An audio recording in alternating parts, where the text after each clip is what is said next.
চট জলদি আমি রুটি খাবার জন্য চানা মটর বানাবো।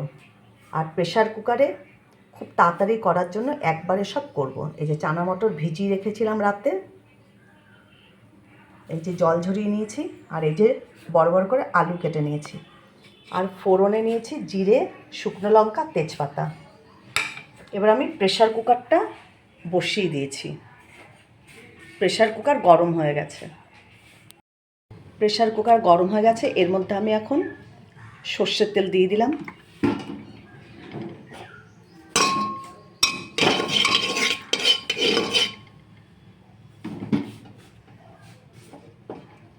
তেলটা গরম হয়ে গেছে, এর মধ্যে আমি ফোড়নে দেবো সাদা জিরে, শুকনো লঙ্কা, তেজপাতা।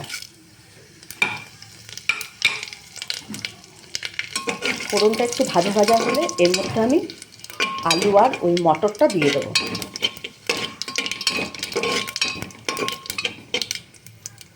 ফোড়নটা ভাজা ভাজা হয়ে গেছে। ফোড়নটা ভাজা হয়ে গেছে, এর মধ্যে আমি আলুটা দিয়ে দিলাম।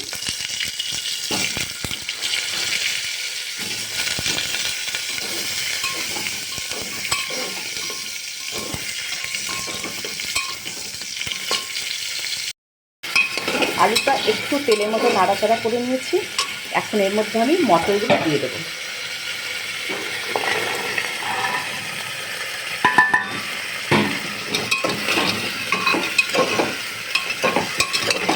এর মধ্যে এখন আমি নুন, হলুদ, আদা সব একসাথে দিয়ে দেবো। এর মধ্যে নুন, হলুদ, আদা আর জিরের গুঁড়ো একসাথে মিশিয়ে রেখেছি, এটা এবার এর মধ্যে আমি ঢেলে দেবো। এটাকে একটু ভালো করে নেড়ে চেড়ে এর মধ্যে জল দিয়ে কুকারটা আমি আটকিয়ে দেবো।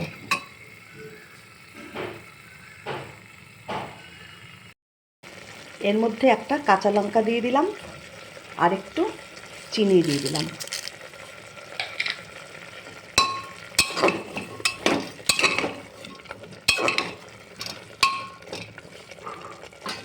এবার কুকারটা আমি আটকিয়ে দেবো। পরিমাণ মতো জল দিয়ে দিলাম, এবার আমি কুকারটাকে আটকিয়ে দেবো।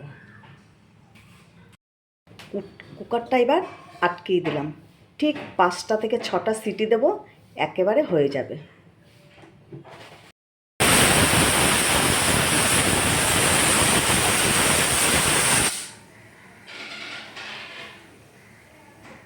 এই নিয়ে মোট 4টে সিটি পড়লো, আর 2টো সিটি পড়লেই গ্যাসটা অফ করে দেবো।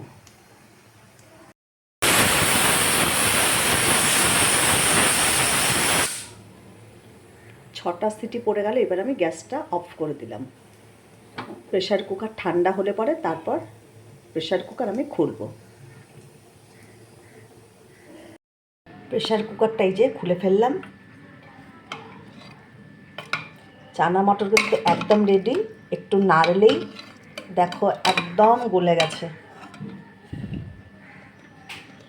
আলুগুলো একটু ভেঙে দেবো, একদম থকথকে হয়ে যাবে তাহলে। আর দেখো একদম একদম গলে গেছে। ভীষণ গরম, ধরতে পারছি না। এই দেখো একদম গলে গেছে।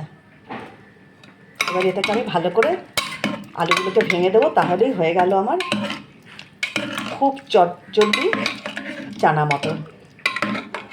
এখন একটু এর মধ্যে গরম মশলা দিয়ে দেবো। এই যে একটু গরম মশলা নিয়েছি, এখন এটা এরকম করে জল দিয়ে গরম মশলা, এই দেখো আমার চটজলদি চানা মটর একদম রেডি। এই দেখো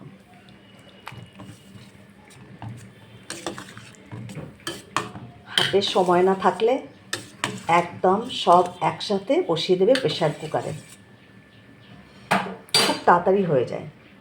যদি তোমাদের ভালো লাগে তাহলে চ্যানেলটা সাবস্ক্রাইব করো, লাইক করো, কমেন্ট করো। একদম রেডি চটজলদি চানা মটর।